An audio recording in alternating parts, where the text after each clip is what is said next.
안녕하세요. 오늘은 현장에서 위생설비 공사를 진행하시면서 한 번쯤 살펴보셔야 될 문제들에 대해서 말씀드려 보겠습니다. 원래 이 자료는 한국건설기술관리협회 온라인 강의 때문에 만들었던 자료인데 제 유튜브 채널 구독하시는 분들도 한번 보셔도 좋은 내용일 것 같아서 설명드려 보도록 하겠습니다. 먼저 급수급탕 설비에 관련된 부분인데요.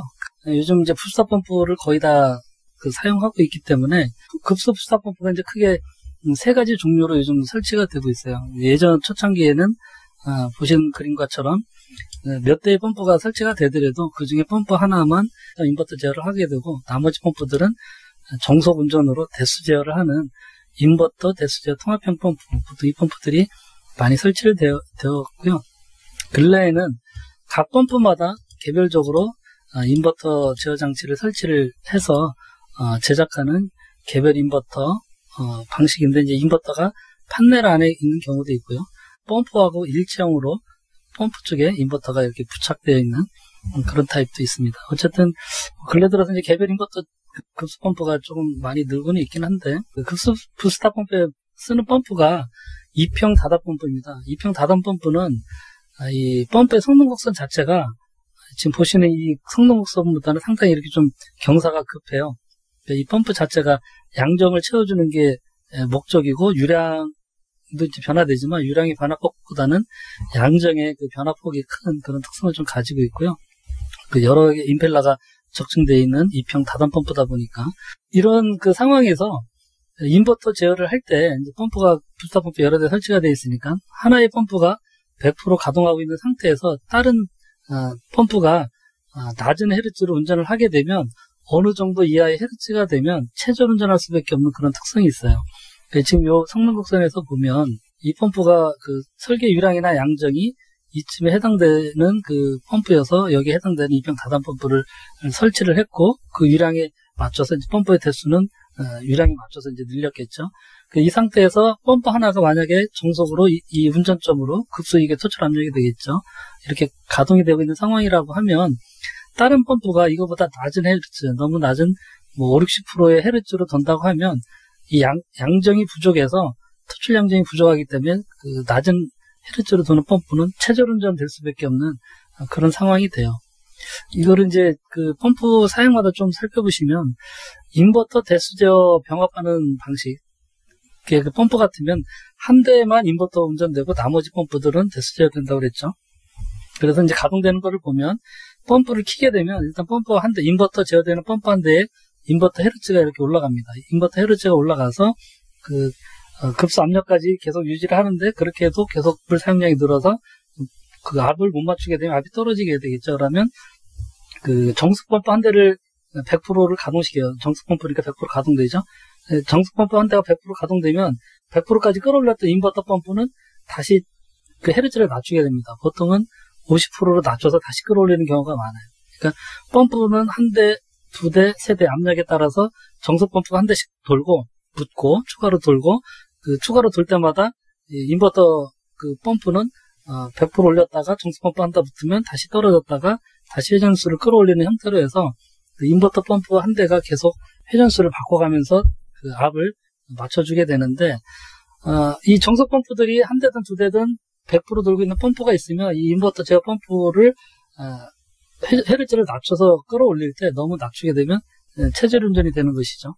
개별 인버터 제어 방식도 마찬가지예요. 개별 인버터 제어 방식도 업체에 따라서는 이게 조금 차이가 있는 것 같아요.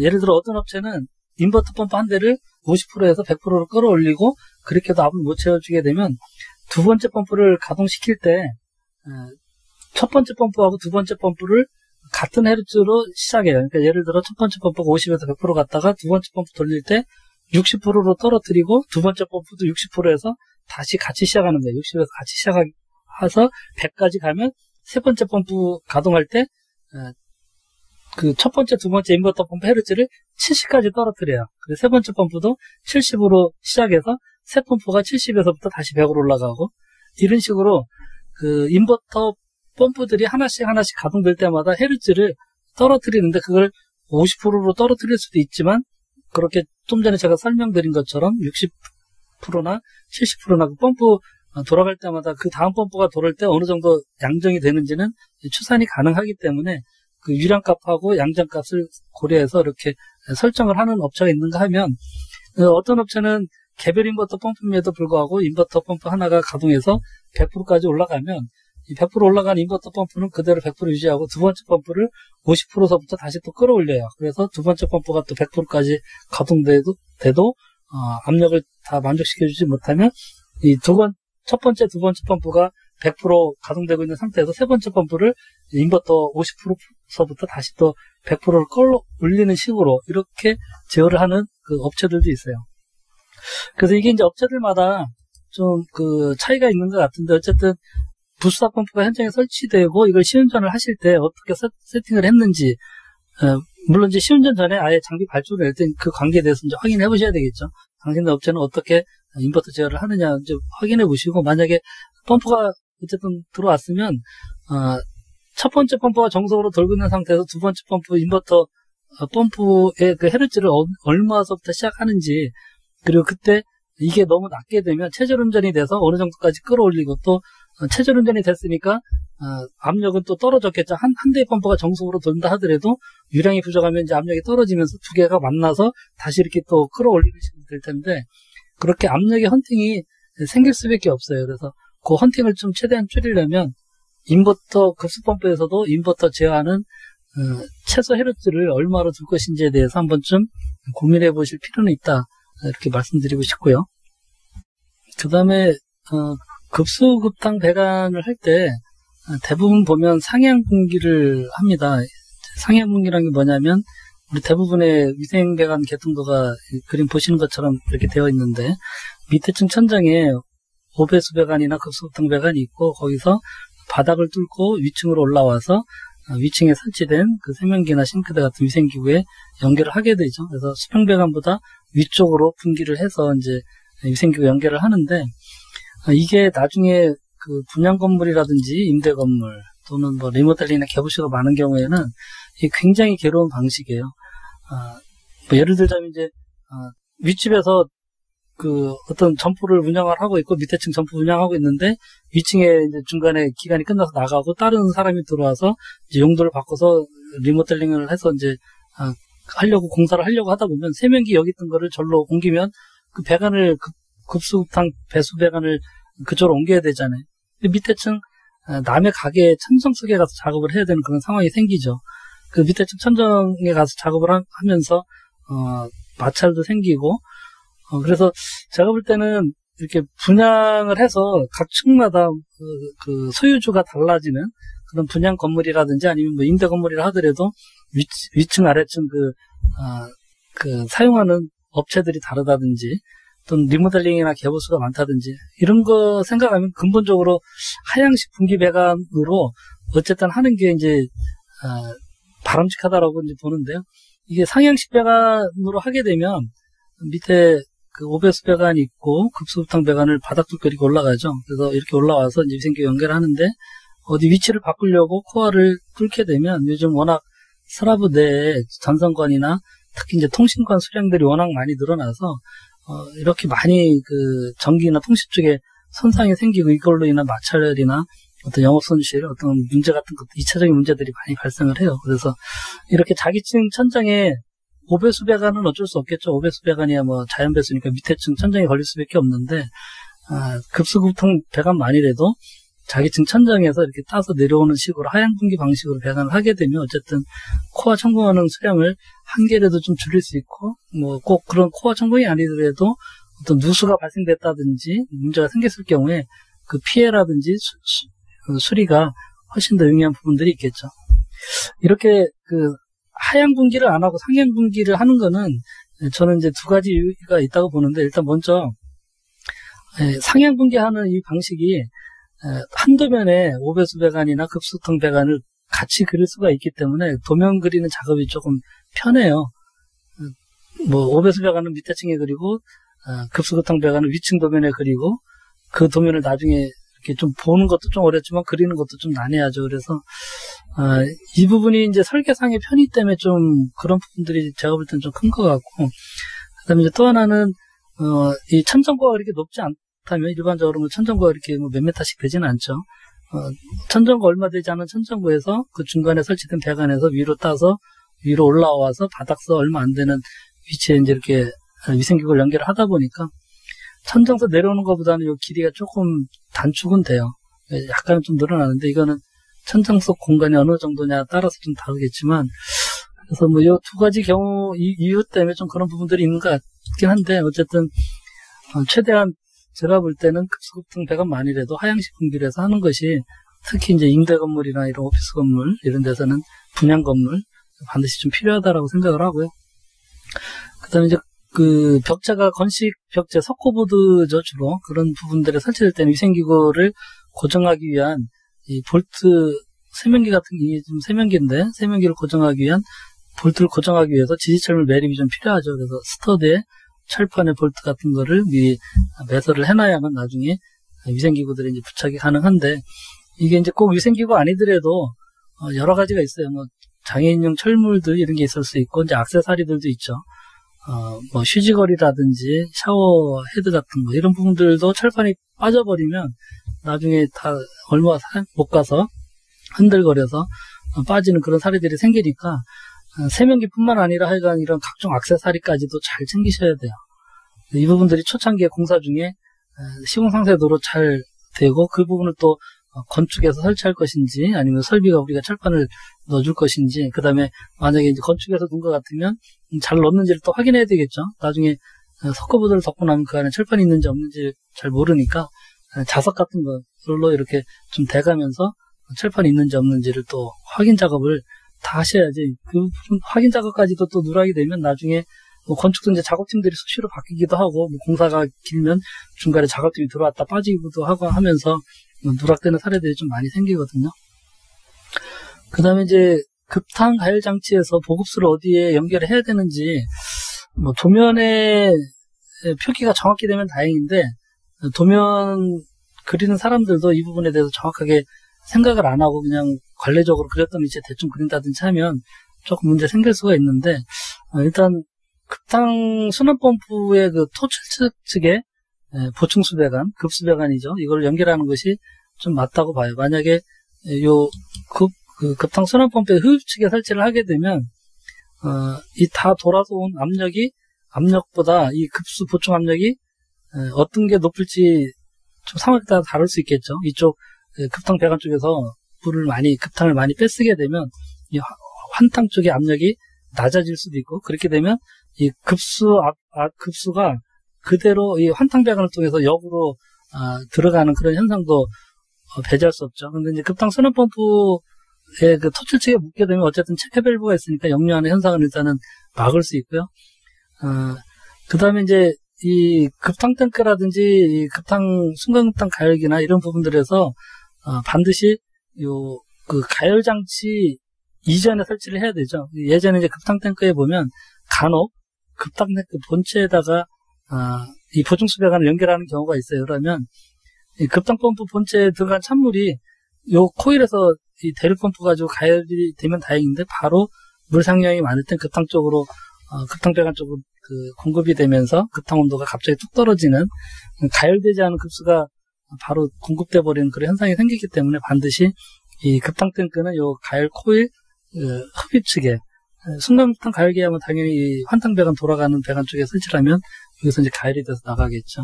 또 온수 보일러가 설치되는 경우에는 이제 온수 보일러가 있고 온수 보일러 용량이 충분하지 않으면 저탕 탱크도 또 추가로 설치가 되죠. 그래서 보통 저탕 탱크하고 온수 보일러를 같이 설치하는 경우가 많이 있는데 이때에도 이제 저탕 탱크에다가 그 급수 보충수를 바로 연결하게 되면 충분히 가열되지 않은 급수가 바로 혼입이 되고 혼합이 되면서 온도가 툭 떨어진 낮은 온도에 급탕이 공급되는 그런 사례들이 종종 발생돼요. 그래서 이 급수 보충수의 연결 위치는 온수 보일러의 흡입 측에다가 설치를 하셔야 돼요.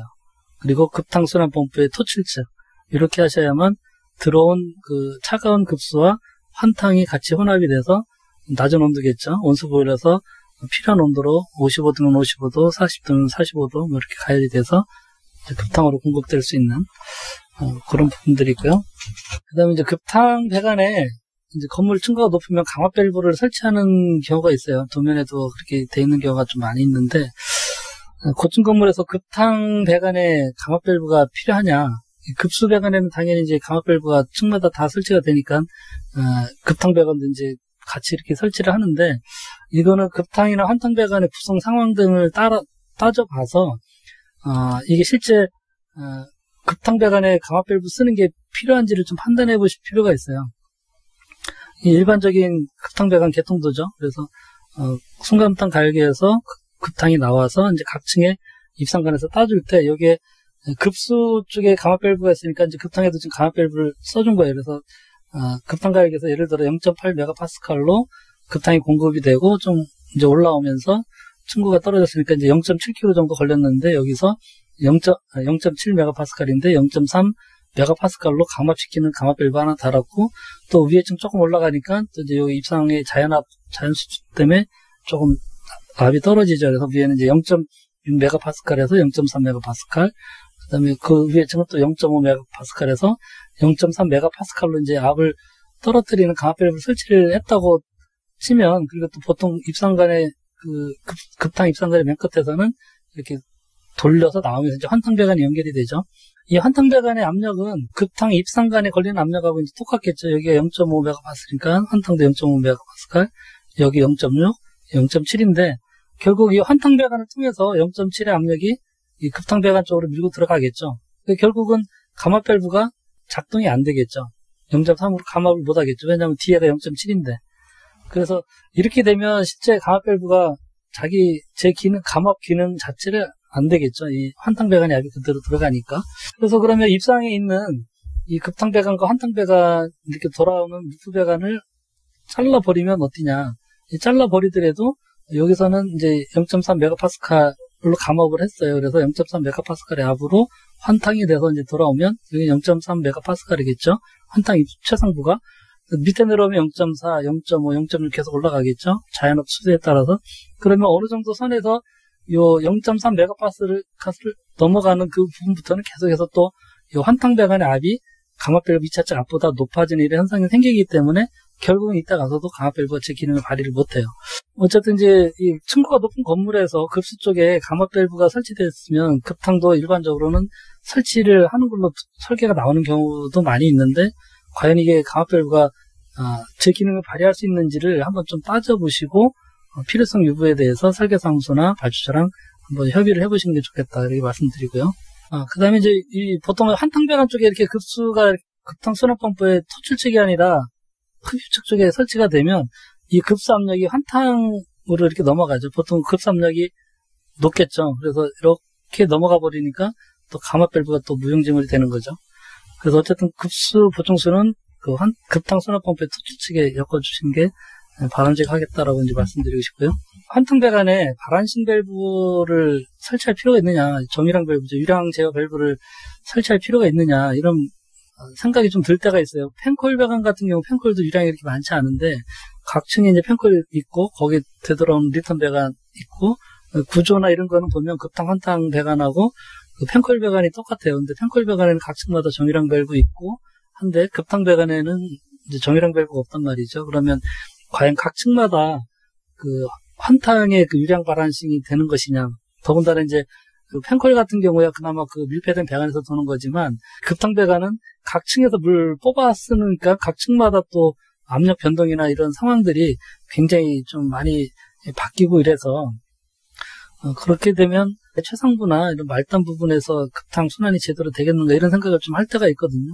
이거는 뭐 일반적인 건물에서 그동안 이거 가지고 크게 문제 되지는 않는 것 같은데, 왜냐하면 이쪽에서 위생기구에서 어쨌든 급탕을 계속 뽑았으니까 뭐 급탕 뽑아쓰고 하면서도 이제 이렇게 좀 순환되고 하는데 나름대로 어떤 역할을 하는지는 모르겠어요. 하지만 건물이 좀 높거나 아직 수직으로 높게 올라가서 그런 데라든지, 아니면 여러 개의 건물이 있는, 뭐 여기는 20층짜리 건물이고 저쪽에는 5층짜리 건물이고 이런 것들이 이렇게 넓게 펼쳐져 있는 경우에, 그런 경우에는 뭐 이렇게 각 층마다가 아니더라도 최소한 메인 계통이라도 그 유량 제어 밸브나 이런 부분들에 대한 유량 발안싱에 대한 뭔가의 그 조치가 좀 있어야 되지 않을까, 이런 생각을 좀 합니다.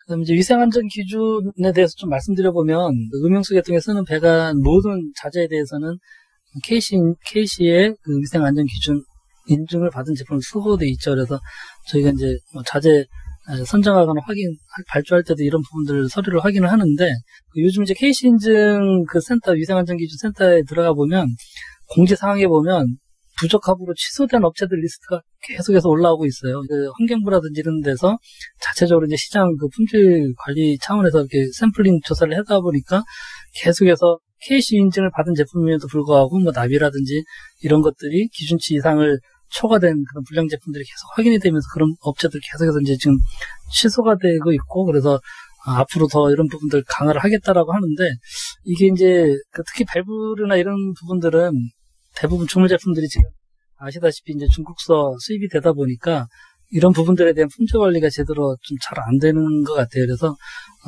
거기 사이트에 들어가서 공지사항에 보시면 자발적으로 그 KC 인증서를 반납한 업체들도 상당히 많아요. 자기들이 많이 이렇게 판매하는 제품이 아닌데 나중에 단속당하면 괜히 오히려 손실이 더 크다 보니까 아예 뭐 많이 주력적으로 하지 않는 것들에 대해서는 반납을 하는 그런 업체들도 있기 때문에 KC 인증서 서류만 믿지 말고 그게 실제 지금 유효하게 있는지, 중간에 취소 안 됐는지, 반납 안 했는지 직접 그 사이트에서 한번 확인해 보실 좀 필요가 있고요. 스테인리스 저수조가 요즘 이제 많이 쓰고 있지만 그만큼 이제 그 품질 관리가 제대로 안 되면 나중에 하자도 또 많이 생겨요. 다른 합성수지 재질의 것들보다. 왜냐하면 뭐 아시다시피 그 수돗물 안에 있는 그 염소 성분이 소독 약품인 염소가스 성분들이 나중에 용출이 되면서 염산이 돼서 물과 결합해서 염산이 돼서 위에서 그 부식을 이렇게 발생시키는데, 이걸 방지하고자 에폭시 코팅을 하죠. 에폭시 코팅을 하는데 이 코팅을 대체적으로 보면 뭐 거의 모든 현장이 그렇지만 스프레이 도색을 해요. 뿜칠을 하다 보니까 이게 제대로 잘 됐는지 안 됐는지 사실 육안으로 확인하기 좀 어려워요. 왜냐면 더군다나 색깔도 회색이라서 그냥 이렇게 보면은 회색이 묻어서 잘 된 것 같은데 나중에 2, 3년 후에 보면 이렇게 된다는 얘기죠. 이걸 제가 한 2년 정도 된 현장에 가서 직접 찍었던 사진들인데 전반적으로 부식들이 많이 돼요. 우리가 보통 기상부라고 해서 수위 윗면만 해서 뭐 이렇게 하는데 밑에 안 칠한 부분, 수면이라고 생각했던 부분들도 부식들이 많이 나고요. 또 이런 타공판 형태로 그 벤트관 처리한다고 이렇게 했던 부분들 집중적으로 많이 생기고, 그래서 기본적으로 에폭시 코팅이 제대로 안 된 거예요. 안 돼서 이제 이런 문제들이 생기는데, 뭐 잘못돼서 부식이 심각해지면 이런 사고도 생기겠죠. 제 생각에는 수면 윗판, 뭐 맨 밑에 한 판 정도 빼고 다 측판서부터 기상부라고 해서 하고는 있는데, 그 밑에 면도 나중에 보면 좀 생기는 부분들이 좀 있어서 전체적으로 바닥판까지 좀 하는 게 가급적이면 좀 바람직하다고 보고요. 그 다음에 도색을 할 때는 스프레이 뿜칠보다는 붓칠 작업이 좀 바람직한 것 같아요. 그 붓칠 작업할 때도 이제 용접, 판이 보통 1m, 1m 그 정도 되잖아요. 그러면 용접하는 부분에서 약간 떨어진 뭐 10cm 정도만 냅두고 나머지는 붓칠로 꼼꼼하게 하든지 아니면 아예 공장에서 그렇게 하든지, 일부 업체는 그렇게 하고 있죠. 공장에서 그 도색을 해서 열 경화 처리까지 해갖고 열 처리까지 해서 들어오는 업체들도 있는데, 이후에 붓칠해서 꼼꼼하게 되도록 하고 나중에 이제 용접한 부분만 나중에 현장에서 다시 붓칠로 터치업을 하는 식으로 하면 확실하게 이제 코팅이 되는데, 이게 회색으로 뿜칠을 해놓다 보면 그 안에 물탱크 조립하고 나서 안에서 뿜칠하면 페인트가 다 날려서 그 작업하시는 분들도 굉장히 어려움이 많겠죠. 뭐 산소 마스크 쓴다고 하시더라도 쉽지 않은 일이고, 또 그거를 이제 이해를 해야 되는데 한번 칠하고 나면 이게 어디가 안 칠해지는지 뭐 이런 부분들 확인하기 좀 어려워서 기본적으로 품질 관리하기 어려워요. 그래서 상부의 이 꺾이는 프렌치 쪽은 대부분 보면 일반적으로 이제 측판까지 조립을 하고 나서 꺾인 부분이 위로 가게 위에서 이렇게 해서 저수조 위에서 앉아가지고 테크 용접을 많이 하는데, 그렇게 해놓다 보니까 이 윗부분에서 부식이 많이 생겨요. 일단 이렇게 접어서 말려 올라가다 보니까 그 틈새에 습기들이 많이 이렇게 모색한 현상이나 이런 걸로 인해서 물방울들도 많이 맺히고요. 그래서 거기에 부식들이 생기고, 그래서 어쨌든 이 판을 밑으로 가게 해서 힘들더라도 탱크 안에서 이제 위복 용접을 하더라도 밑에서 용접을 하는 게, 그래서 물이 생기면 바로 그냥 이렇게 떨어지도록, 수면으로 다시 떨어지도록 하고, 도색도 확실하게 되죠. 위로 이렇게 꺾어놓은 상태에서 이렇게 하게 되면 그 틈새를 메울 수가 없잖아요. 겹쳐진 그 틈새는 그 도색이 안 되다 보니까 거기서 녹물들이 계속 떨어지는 거죠. 밑으로 이렇게 해놓고 밑에를 용접하고 도색을 하게 되면 안에서 도색이 충분히 가능하기 때문에 이제 좀 요 윗부분 부식되는 거를 좀 막아줄 수 있고요. 그 다음에 이제 도색하는 색깔을 회색이 아니라 다른 색을 좀 썼으면 좋겠어요. 오렌지색이나 다른 색깔들도 좀 나오거든요. 파란색이나 굳이 꼭 회색으로 할 필요가 없는데 제가 이것도 현장에서 몇 번 여수주 업체한테 파란색으로 해달라, 오렌지색으로 해달라고 하면 일단 작업자들이 난 안 하겠다, 이 현장 안 하고 가겠다라고 하는 경우가 거의 뭐 대부분이었어요. 왜냐하면 그걸 그렇게 하게 되면 이 스프레이 품칠한 거가 어느 정도 칠했는지가 금방 표가 나거든요. 평상시 하던 것보다 몇 배의 시간이 더 걸린다는 얘기죠. 뭐 예를 들어 첫 번째는 오렌지색으로 하고 두 번째 칠할 때는 회색으로 칠해주세요 이러면 뭐 확실하잖아요. 이게 이외의 품칠이 제대로 됐는지, 그리고 전체적으로 코팅이 아주 확실하게 될 텐데 작업자들은 그렇게 하라 그러면 다 가겠다라고 하는 거죠. PDF나 SMC, FRP도 마찬가지예요. 스테인레스뿐만 아니라 SMC나 FRP 요즘 많이 쓰지는 않지만 안에 이렇게 기본적으로 보강 철물들이 있거든요. SMC도 안에 이제 볼트 조립이나 이런 보강판들이 있고 몇 개 이렇게 잡아 당겨주는 환봉 같은 게 있는데 이것도 도색을 안 하는 경우가 많아요. 이 SMC 같은 경우나 FRP도. 그래서 안에 이런 합성 취재도 반드시 잘 해줘야 되고, PDF 같은 경우도 이제 이렇게 PE판이나 PE본 같은 것들 가지고 이제 하는데, 요 위에 이런 틈새에서 제대로 그 마무리가 안 되면, 밑에 보이는 안쪽에서는 잘했는데, 윗부분에 이런 데 안 하면 안에 습기가 들어가서 지금 이렇게 이제 부식이 생기죠. 안쪽에서 습기가 들어가기 때문에. 그래서 이런 그 보강 철물들, 환봉, 이음매 부분, 이런 부분들도 잘 해주셔야 되고, 뭐 밑에나 이런 데도 신경 써서 좀 해주실 필요가 있고요. 다음에는 이제 배수통기 설비와 관련된 부분인데,